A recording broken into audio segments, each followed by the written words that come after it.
हो गया है बैन, और अब इसके यूजर्स और शेयर होल्डर्स का क्या होगा जरा आज समझते हैं। और ये जो पेटीएम के साथ जो आज हुआ है, इससे हमारे को बहुत कुछ सीखने को भी मिलेगा।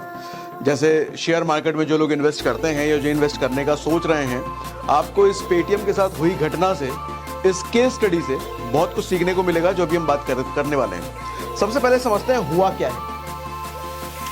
देखो सर, 2016 वो साल था जब पेटीएम की चांदी हो गई। चांदी हो गई कहने का मतलब, जब नोटबंदी हुई तो एक लोगों के सामने अवतार उतर के आया ट्रांजैक्शन करने का। उस वक्त एक न्यूज़पेपर में बड़ी बड़ी होर्डिंग भी आने लग गई।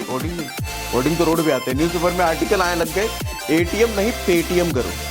और उसके बाद जो सिलसिला शुरू हुआ, हर रिक्शे वाला, ठेले वाला, सब्जी वाला तक, बड़े से लेकर छोटे व्यापारी तक, हर कोई पेटीएम का यूजर बन गया। और पेटीएम तड़ातड़ पूरे हिंदुस्तान में फैलता चला गया। तो 2016 में नोटबंदी से किसका फायदा हुआ मुझे नहीं पता, लेकिन पेटीएम का तो सबसे बड़ा फायदा जरूर हुआ 2016 की नोटबंदी से। एटीएम नहीं पेटीएम करो। लोग यूपीआई नहीं जानते हैं, लेकिन पेटीएम जानते हैं। आज भी देखो तो लोग कहेंगे पेटीएम लेते हो क्या, पेटीएम ले लो। यूपीआई ले लो नहीं, यूपीआई कर लो नहीं, पेटीएम कर लो। पेटीएम लोगों के जहन तक इस लेवल पर पेनिट्रेट कर चुका था, अभी भी है, अब शायद असर कम हो। 2017 में सर पेटीएम बैंक बना। आरबीआई ने इनको पेटीएम बैंक बनाने की अनुमति दे दी। पेटीएम बैंक कहने का मतलब पूरी तरीके से बैंक नहीं बन गया, लेकिन बैंक की बहुत सारी फैसिलिटी इनको मिल गई और पेटीएम बैंक इनका चालू हो गया। सेविंग अकाउंट वगैरह आप खुलवा सकते हैं, एफडी वेफडी कर सकते हैं, बैंक की बहुत सारी सुविधाएं आप पेटीएम बैंक के साथ करने लग गए। 2018 से इनका कंप्लाइंस इशू आने लग गया सर, रूल्स रेगुलेशन ना फॉलो करने का, आरबीआई से थोड़ा नोटिस फोटिस वो सब चलने लग गया। 2022 वो साल हुआ जब आरबीआई से ऑफिशियली इनको नोटिस आया। पहली बार नोटिस आया क्या भैया,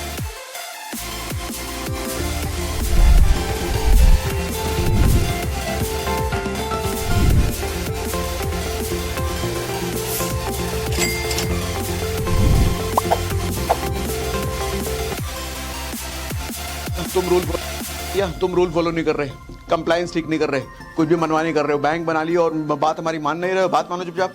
और ये हमेशा अपना पल्ला झाड़ रहे हैं, नहीं हम तो फॉलो कर ही रहे हैं। कुछ दिक्कत हो बताइएगा, क्या दिक्कत हो रही है, हम कर लेंगे, और करना जानना कुछ नहीं। यह सिलसिला लगातार कई बार चलता रह गया सर 2022 से। फाइनली 2023 वो साल आया जो 5.39 करोड़ का फाइन लगा दिया गया आरबीआई के द्वारा पेटीएम पर। 5.39 करोड़।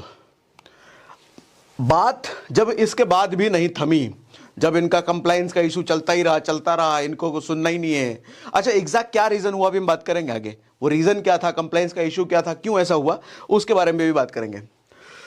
फिर 2024 यानी कि, अच्छा ये हट कैसे गया, 2024 आज हम बात कर रहे हैं 1 फरवरी, कल ये हुआ है 31 जनवरी को बैन। पेटीएम पूरी की तरफ पूरा पेटीएम बैन नहीं हुआ है, ऐप चलेगा अभी भी।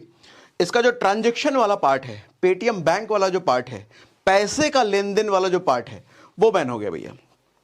आप इसके तहत अभी तक जितना भी यूपीआई पेमेंट वगैरह करते थे, पैसे का लेन देन, फास्टैग एक बहुत बड़ा इसका था, वो सब चीजें अब बंद। और आपको बता दूं 29 फरवरी लास्ट डेट है। आपका पैसा अगर कुछ वॉलेट में पड़ा है, कुछ रखते उखते हो पेटीएम बैंक में, 29 फरवरी डेडलाइन है। 29 फरवरी से पहले अपना पैसा निकाल लो भैया, उसके बाद पैसा फंस सकता है। इसीलिए, और मैं 29 फरवरी का वेट क्या करना, जल्दी निकलो ना। और दूसरा यूपीआई इतने सारे गूगल पे हैं, फोन पे, इन सब पे करो ना, ठीक है। तो 29 फरवरी डेडलाइन है भैया, उससे पहले अपना हिसाब किताब क्लियर कर लो।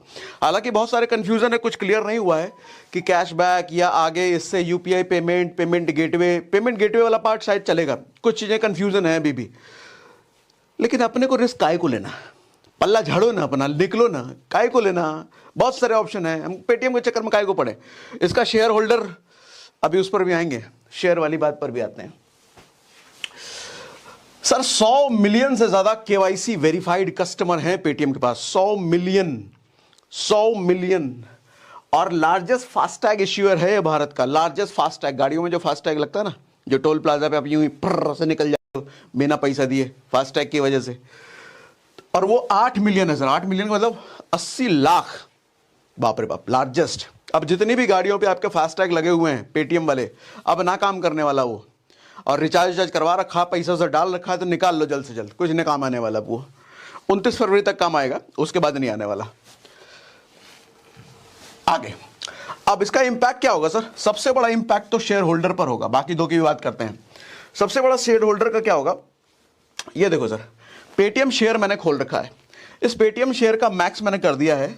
2021 में ये शेयर लॉन्च हुआ था, और जब लॉन्च हुआ था, यहां पर देखना, जब ये लॉन्च हुआ था उस टाइम जिस प्राइस पर ये लॉन्च हुआ था 1800 2000 के आसपास ये लॉन्च हुआ था, आज तक अपने उस प्राइस को भी ये मीट नहीं कर पाया, आज तक नहीं मीट कर पाया। अब ऐसी हालत में जो लोग पेटीएम पे इन्वेस्ट करे होंगे, मुझे तो ये नहीं समझ आता कि क्या देख के आपने पेटीएम में इन्वेस्ट किया होगा भैया, क्या देख लिया था ऐसा? हालांकि कुछ दिनों से इसका शेयर बढ़ रहा था अभी, लेकिन शेयर जब बढ़ रहा है यही देख के इन्वेस्ट कर लें। हमने तो आज तक कभी हाथ ही नहीं डाला। हमको तो शुरुआत से इंट्यूशन था ये भैया ये लफड़ेबाजी चल रही है, इसका कुछ ना कुछ गड़बड़ी होगा, आज तक नहीं डाला कभी।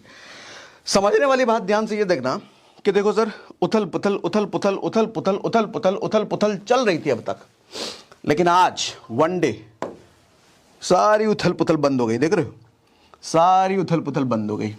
लास्ट जो क्लोज प्राइस हुआ था 761 पर हुआ था, 150 पॉइंट के लगभग धड़ से गिरा, और नीचे लोअर सर्किट लगा हुआ है।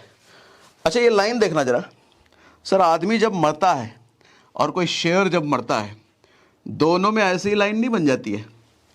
आदमी जब जिंदा होता है उसकी ईसीजी की रिपोर्ट देखो आप, वहां भी ऐसा ऐसा ऐसा ऐसा ऐसा ऐसा चलता है, और जब मरता है तो सपाट हो जाता है। तभी तो मैं कहता हूं आदमी की जिंदगी में और एक शेयर की जिंदगी में, दोनों के लाइफ टाइम में बहुत समानताएं होती है, बहुत समानताएं। एक आदमी को जब भी ऊपर जाना होता है वो बहुत समय तक अपना बेस बनाता है, बहुत समय तक रेंगता है, उसके बाद एक समय पे अचानक उसकी ग्रोथ आती है। शेयर का भी ऐसा ही होता है। कोई भी आप शेयर देखो जो रातों रात भागा है, वो बहुत लंबे समय तक रेंग रहा होगा, ठीक है। लेकिन हाँ, कोई शेयर अगर रेंग रहा है तो सिर्फ ये क्राइटेरिया देख के हम नहीं उसमें इन्वेस्ट करेंगे, रेंग रहा है एक दिन उड़ेगा जो, अरे नहीं भैया, थोड़ा न्यूज़ भी देख लो। पेटीएम, जो लोग न्यूज़ देखते रहते होंगे, जो थोड़ा मार्केट से अवेयर होंगे, उन्होंने कभी पेटीएम में पैसा नहीं डाला होगा, ठीक है। तो भैया ये सपाट लोअर सर्किट लग गया है।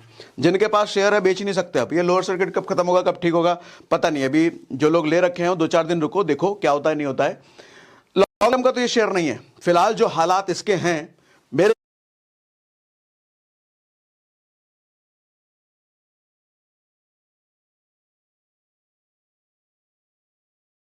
हिसाब से, जो मुझे लगता है लॉन्ग टर्म का तो शेयर बिल्कुल भी नहीं है।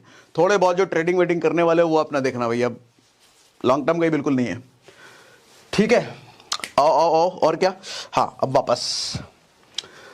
तो शेयर होल्डर जितने हैं भैया 2-3 दिन देखिए आगे क्या होता है, उसके बाद ही डिसीजन लीजिएगा। अभी तो कुछ नहीं कहा जा सकता है। इसका सर्किट हटेगा कब, आप बेच पाएंगे, रखना है बेचना है, वो 2-3 दिन बाद ही डिसाइड करना। डिवाइस होल्डर जितने भैया, दुकानों, ठेले वाले, रिक्शे वाले नहीं, ठेले वाले के पास आप देखते हो डिवाइस लेके, अब वो डिवाइस फ्री मिला होगा उनको, पैसे देके ही मिला होगा। उन डिवाइस होल्डरों का क्या होगा, वापस तो लेगी नहीं, पैसे देके खरीदा होगा। तो आप लोग बताना, मुझे आइडिया नहीं इस चीज का। जो डिवाइस मिला होगा वो पैसे देके लेते हैं या फिर ऐसे ही लेते हैं, कमेंट बॉक्स में मुझे बता दो, मुझे इस बात का कोई आइडिया नहीं है। अगर पैसे देके लिया होगा फंस गए, वो उनका डिवाइस फंसा। अरे सब्जी वाला है भैया, वो रोज का 500-1000 का धंधा कर रहा है, डिवाइस उसका 1000-2000 का डिवाइस, फंस गया वो, अगर वो पेड होगा तो। कैशबैक, इनको तो सबसे बड़ा झटका, सबसे बड़ा नुकसान इन्हीं को हुआ है भैया, कैशबैक वाले लौंडे। ये कौन है लौंडे? जो घंटों इंटरनेट पे टिकट खरीदने के पहले 1-1 घंटे तक 50 रुपए का पेटीएम कैशबैक कैसे मिलेगा इंटरनेट पे सर्च कर रहे हैं। उनका बहुत नुकसान हो गया, उनका 50 रुपए का नुकसान हो गया, बहुत बड़ा नुकसान हो गया। इन निकम्मों नट्टालों का तो बहुत बड़ा नुकसान हो गया। खैर, एक चीज जब जाती है दूसरी, बहुत सारे कैशबैक के ऑप्शन तो आज हैं, लेकिन पेटीएम चूंकि जुबान पे, जहन पे बस चुका था, तो इनका तो कट गया। दूसरा ऑप्शन ढूंढ लेना आप।